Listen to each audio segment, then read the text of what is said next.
Shalom a todos. Gostaria mais uma vez de agradecer a todos que vêm assistir meus vídeos.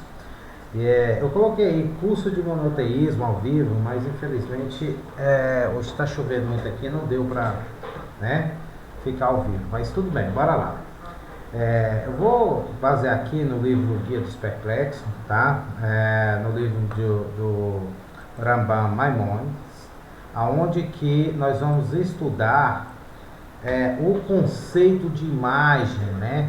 Então o intuito desse vídeo aqui não é, gente, ofender ninguém, mas nós da comunidade judaica não podemos mais ficarmos calados com tanta manipulação que tem aí. Manipulação daqueles que se dizem judeus messiânicos. Eu vou explicar o motivo, gente. Tem muitas pessoas que são membros do falso judaísmo messiânico que são inocentes. Eles estão achando que estão adorando verdadeiramente a Hashem. Eles estão achando que verdadeiramente eles estão servindo o Criador, porém não estão sendo enganados. Então, com o intuito de ajudar essas pessoas e também para evitar o antissemitismo, já que o antissemitismo ele tem sua origem no Novo Testamento, pouca gente sabe disso, mas até o próprio Hitler ele usava as questões cristãs para atacar os judeus, quando fala que o judeu matou Jesus e aquela coisa toda. Mas por enquanto isso é um assunto para outro vídeo. Vamos focar aqui no estudo de hoje. Então, o estudo de hoje nós vamos estudar o Guia dos Perplexos, e em especial a palavra tselem, ou seja, imagem, Está escrito na Torá o seguinte, que Deus, vai o Elohim nascer Adam Betsalem, como vocês estão vendo aqui, disse Deus, façamos o homem a nossa imagem, Tselem, E o que significa isso? Então o Rambam começa o seu trabalho com Isaías 26:2, falando o seguinte: abre as portas para que entre a nação justa que guarda a verdade. Rambam está querendo dizer o seguinte: olha, abre as portas, porque a partir da nação que foi escolhida por Hashem, vocês conhecerão a verdade. É isso que Isaías está querendo falar. E o Rambam ele fala o seguinte: alguns pensam que no hebraico, tsalem, ou seja, imagem, e é muito importante nós entendermos que o hebraico ele tem uma característica muito interessante, mas vamos focar aqui no português. Por exemplo, imagem em português, se eu falar imagem em si, só a palavra em si, nós vamos entender o que? Característica de algo, Mas se você for observar com mais carinho a palavra imagem, o português imagem, a própria palavra imagem, ela também não é um significado totalmente concreto, ela também é abstrato. O que significa isso? Para quem esteve ali na 4ª, 5ª série, que estudou abstrato e concreto, sabemos que concreto é algo que você pode tocar, sentir, pode ver, pode diferenciar por característica, e abstrato é aquilo que você sente. Então você descreve, você não vê, você não cheira, mas você apenas sente. Então a imagem também no português, ela é diferente da imagem em hebraico. Por quê?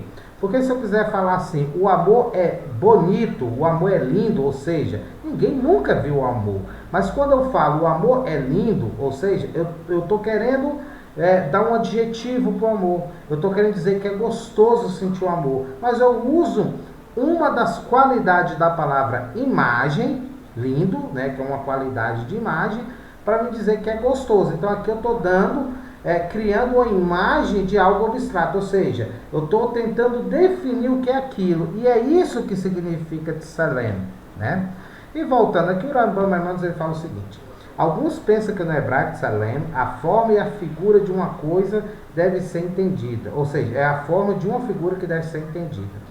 E essa explicação levou os homens, ele está se referindo aos cristãos e também aos cristãos. Por que eu estou falando os cristãos? Porque foram a única religião, depois do judaísmo, que pegou a Torá e tentou pegar as palavras da Torá e criar uma nova religião baseada na Torá. Por isso que o cristianismo né, tem o que ele chama de Antigo Testamento, que é o Taná. Então bora lá. Então levou os homens a acreditar na corporalidade do ser divino, pois pensavam que as palavras vamos ver homem em nosso elem, nossa imagem, igual, né, vamos fazer o homem como nossa imagem, né, como está em Gênesis 1:26, ele fala, implicava que Deus tinha a forma de um ser humano. Então assim, os cristãos estão falando literalmente, ele não usa essa expressão, mas nós podemos entender facilmente que eles, a turma do cristianismo, eles, pelo fato de não compreender o hebraico, eles juravam que ali, olha, ali Jesus era a imagem de Deus, porque está em primeiro lugar que fala de Jesus ali, né? E Deus fez o homem conforme a sua imagem, conforme a sua semelhança. Então, se o homem é a imagem de Deus, então Jesus seria a Deus. Eu não sei muito bem o que eles falam, não. Seria a imagem de Deus, é assim que eles querem dizer. Mas o Rambam fala, ou seja, eles achavam que ele tinha figura e forma, ou seja, boca, nariz, né? Consequentemente, era corporal. Então, ele fala, olha, essa turma que leu achava que Deus tinha boca, nariz, forma, né? E existia uma estrutura corporal.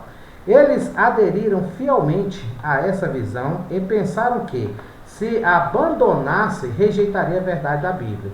Por que ele está falando isso? Ele está falando assim, chegou um momento que alguns mais inteligentes, né, começaram a observar, cara, mas se Deus é infinito, se Deus está em todo lugar, não tem como Deus ter boca e nariz, porque uma pessoa que tem boca, nariz, ela é uma pessoa limitada. Eu posso, por exemplo, eu posso enxergar o finito, mas eu sou limitado a não enxergar atrás, a não ser que eu vire a cabeça. Se eu virar a cabeça, eu vou ficar limitado a ver a frente. Então alguém, um filósofo, um cristão, que mais ali que começou a colocar sua cabeça para funcionar, e falou assim, não faz sentido Deus ter imagem, mas pelo medo, ou seja, pela a fé no inferno, eles ficaram com medo. É isso que o Rambam está querendo dizer. Eles aderiram fielmente, né, e a visão de que, se abandonasse, rejeitaria a verdade da Bíblia. Além disso, se não concebesse Deus como tendo um corpo com rosto e membros, semelhante ao seu na aparência, eles teriam que negar também a existência de Deus. Eles falam assim, depois que eles começaram a raciocinar, está falando de um pequeno grupo que começou a questionar, falou assim, mas se eu falar que Deus não tem boca nem nariz, então aí eu estou negando a Deus, eu não posso negar a Deus. É dessas palavras que o Rambam está querendo explicar. Aí ele fala, a única diferença que eles admitiram foi que ele se destacava em grandeza e esplendor e que sua substância não era carne e sangue. Ou seja, ele falou assim, a única forma que eles tentaram melhorar essa ideia foi falar assim, não, mas Jesus ali, ou senão Deus, né? Porque eles acham que Jesus é Deus, nós sabemos que não é, né? Deus não é homem. Mas um exemplo, ele fala assim, mas pelo menos tinha uma grandeza, um esplendor e blá blá blá e blá blá.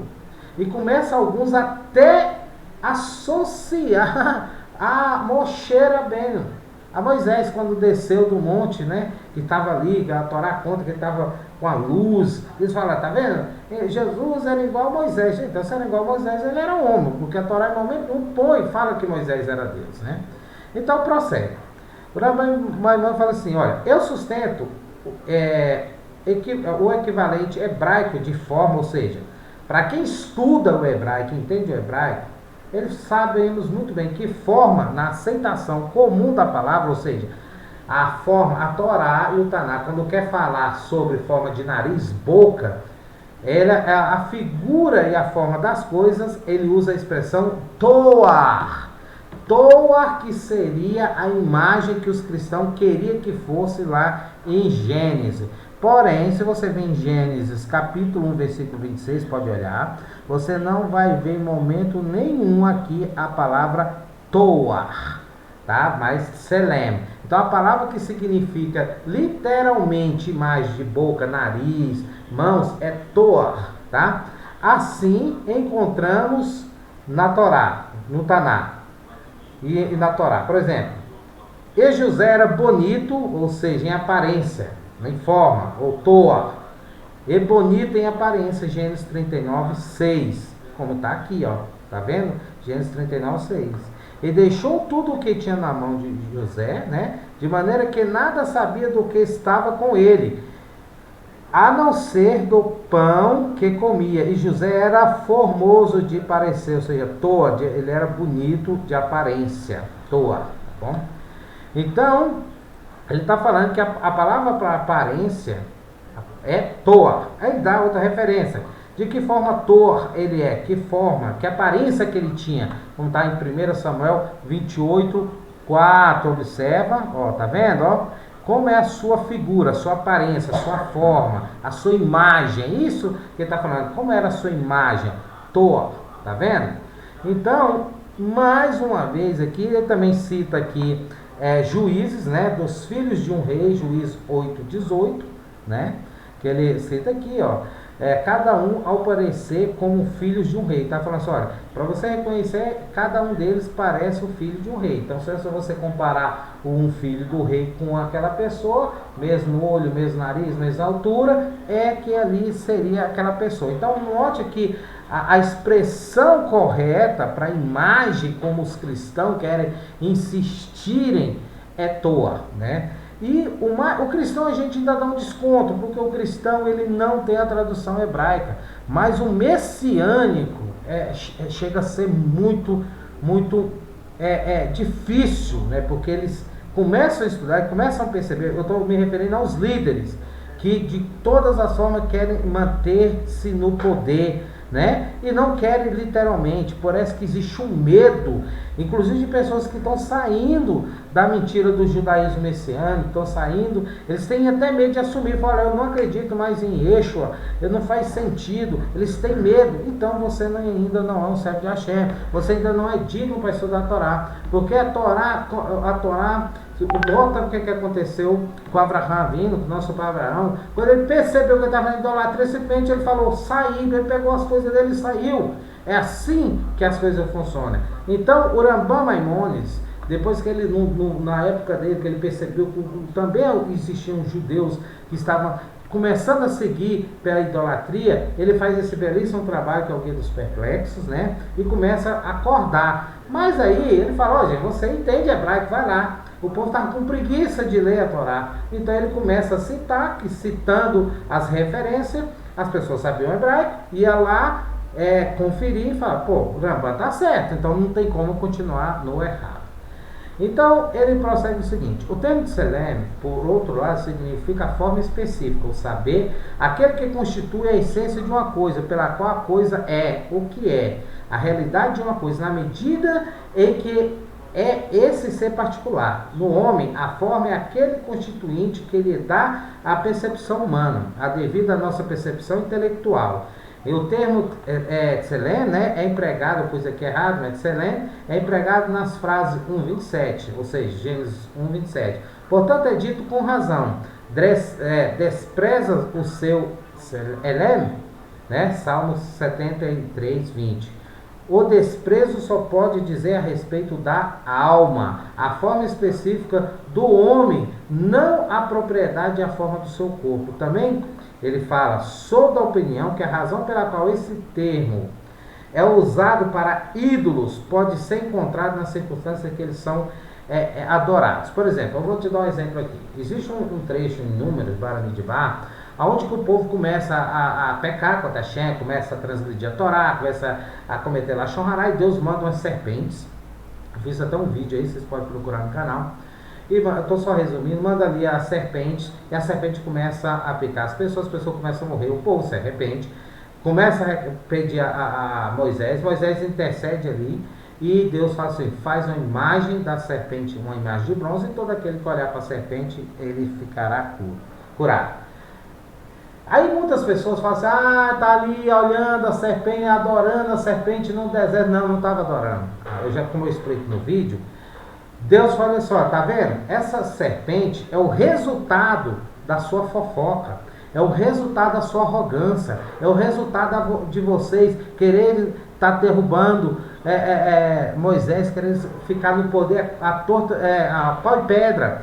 Então, a serpente é o resultado do seu erro. Então vocês vão fazer a imagem do resultado do seu erro, e toda vez que vocês olhar, vocês vão sentir o peso do seu erro e vocês serão curados. Resumindo, vou trazer essa história da serpente para os dias de hoje. Vamos supor que Deus o livre, alguém rouba alguma coisa e ele é filmado, né? Aí a pessoa vai lá, pede perdão pro dono do comércio, o dono do comércio fala assim, não, beleza, eu vou te perdoar, mas eu vou pegar essa imagem aqui de você roubando, vou colocar na porta da sua casa, para todo dia que você entrar na sua casa, você ver você roubando, para nunca mais você roubar. É esse significado que tem a imagem, a serpente de bronze, tá? E por que eu estou falando isso? Porque dentro do que o Rambam Maimonides fala aqui, ele fala o seguinte, acontece algo muito parecido lá com os filisteus, né? Ele fala o seguinte, o que é que os filisteus fazem? Os filisteus pegam a arca, eles começam, Deus manda ali uma praga. E os ratos, né, trazem doença, eles começam a ter problema de hemorroidas. E quando eles se desesperam, eles perguntam o que é que deve fazer, e o sacerdote fala, vocês fazem imagem. Aí como o Taná está querendo explicar para o leitor, lógico, estou me referindo a um leitor que entende do hebraico bíblico, ele está falando o seguinte, olha, faça uma imagem que representa os seus problemas. Então, se aquela imagem representa o problema, no caso as hemorroidas e os ratos, então ali o Taná não poderia escrever a expressão toa, mas Selem. Por quê? Porque de Selem, como explicado anteriormente, significa algo abstrato que nós tentamos dar sentido a algo abstrato. Ou seja, o sofrimento do povo ali era resumido como hemorroida e ratos. Então, como o Taná estava explicando, dando ênfase ao sofrimento do povo e não os ratos e as hemorroidas em si, então é natural que tinha que se usar Selem. Então isso é uma regra do hebraico bíblico, né? Então se ali está se referindo às consequências da hemorroida e às consequências do rato, e teria que fazer a imagem do rato e a imagem da hemorroida, então tem que usar as palavras de Selem, porque ali a imagem não está dando ênfase para a imagem em si, mas para as consequências ali. Por isso que a palavra é de Selem, porque a imagem que eles fizeram das hemorroidas era a mesma imagem que estava no ânus deles, né? No órgão deles.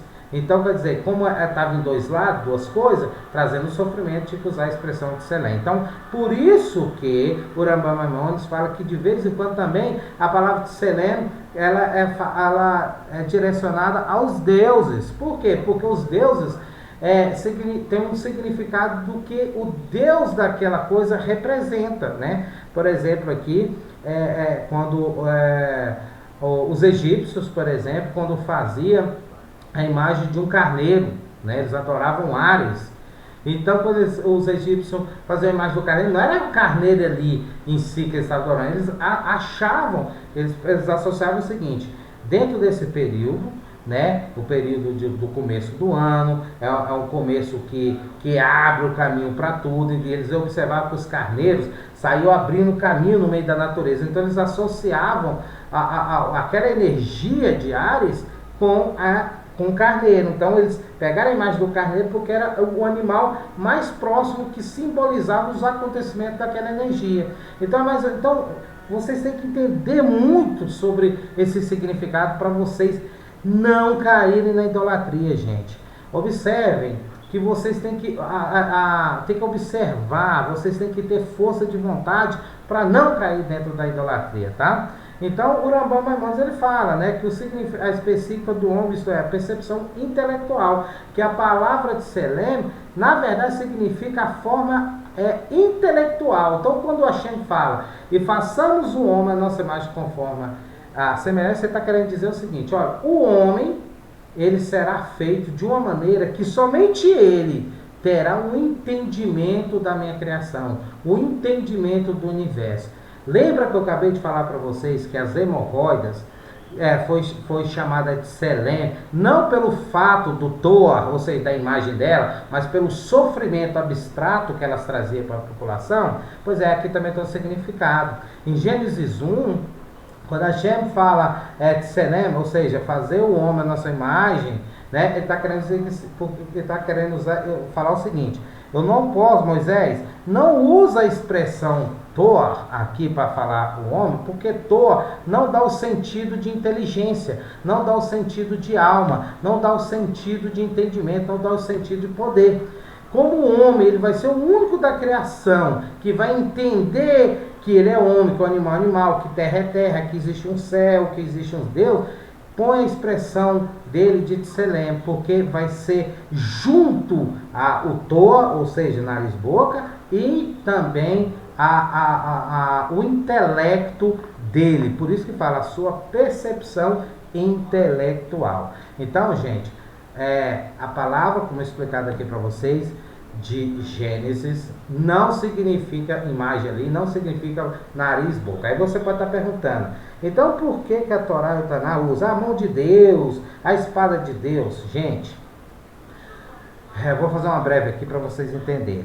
Não adianta vocês querer estudar o Taná, a Torá, e não entender de história, não vai resolver.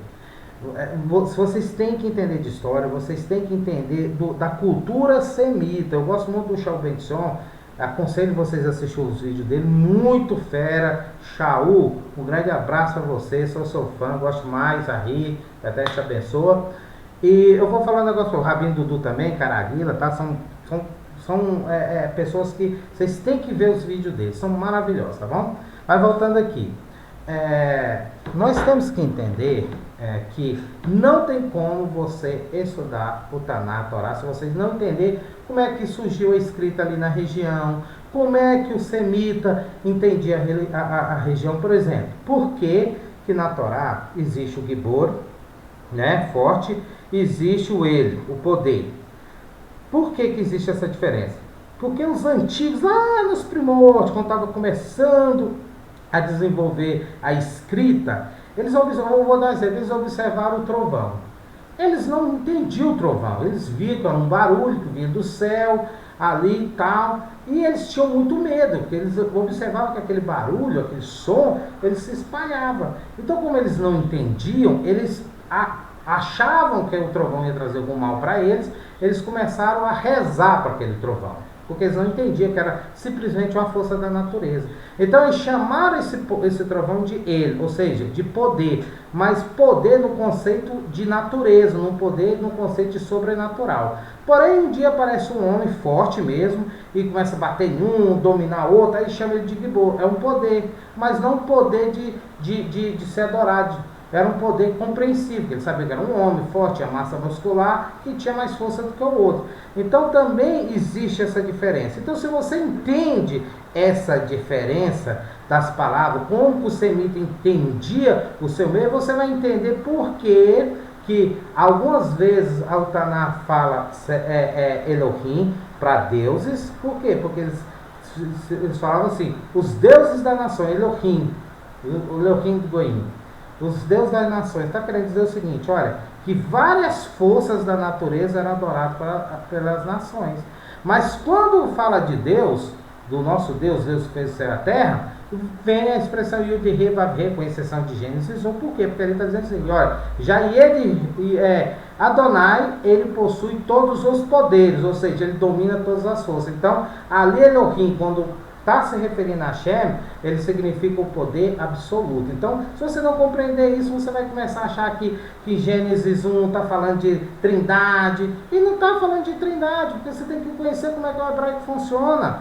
Porque as palavras em hebraico, ela tem que sempre vir acompanhado com um sentido. Ela em si só, ela não tem tanto significado, né? É igual falar para vocês o seguinte, paz. Eu conheço uma pessoa que sente paz. Aí todo mundo vai achar que paz é o quê? Todo mundo de boa. Não, o assassino ele tem paz em matar. O ladrão tem paz em roubar e ser bem sucedido. Né? Desse jeito. Já tem pessoas que têm paz em viver no meio do mato, sem ninguém. Outras pessoas se sentem paz em viver no meio da multidão. Então note que a palavra paz também ela não tem um significado concreto. Precisa de definições para dar um sentido para aquela palavra. É assim também que funciona no hebraico. Então, gente, eu estou fazendo esse vídeo com bastante carinho para vocês, até um pouco correndo, para que vocês se esforcem em ser monoteísta, para que vocês saiam dessa idolatria. Não, gente, não tenha vergonha de Hashem, não tenha vergonha de Deus. É libertador, é gostoso conhecer a Torá. É libertador, é gostoso você saber que o Deus de Israel, não o Deus que quer ver você no inferno, não o Deus que se você toma uma cerveja você morre. Não estou falando que você tem que beber, que se você... Não, ele entende você. Também a Torá tem regras, o que pode, o que não pode fazer. Mas o que eu quero dizer para vocês é o seguinte: conheça Hashem. Hashem não é esse bicho de sete cabeças que todo mundo pensa, tá bom? Um grande abraço a todos, espero que vocês tenham gostado. Conheça meu livro, Shedin Não Satã, tá? Eu também tenho outros livros no Clube dos Autores. Confira lá e compre aí o livro para ajudar o canal. Um grande abraço e shalom.